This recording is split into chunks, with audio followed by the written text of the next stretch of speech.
20 मे रे जो स्ट्राइक थिला सेटा को डेफर करागला। तार कारण होची जे भारत पाकिस्तान युद्ध लगिला से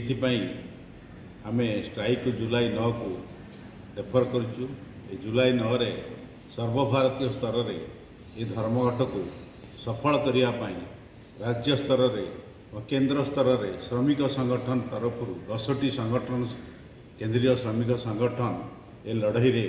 पखापाखि 50 कोटी रु अधिक श्रमिक ए सामिल हेबे एवं यार उद्देश्य होची जे नरेंद्र मोदी ये श्रमिक मारणा नीति एवं कृषक मारणा नीति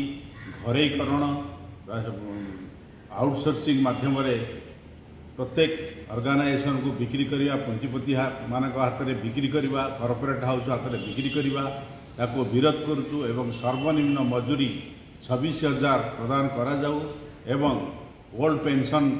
स्कीम लागू करा जाऊ। जो एनपीएस लागू करचंती जो यूपीएस लागू करचंती ताको उच्छेद करा जाऊ।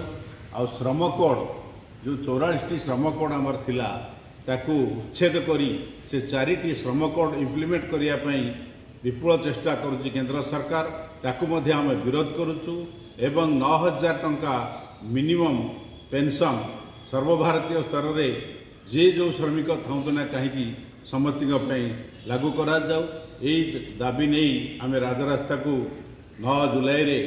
सर्वभारतीय स्तर में 10टी श्रमिक संगठन एवं आमर स्वाधीन फेडरेशन चाषी मूलिया समस्ते राजरास्ता को आसी ए धर्मघट को सफल करने आम समस्त को निवेदन करूँ।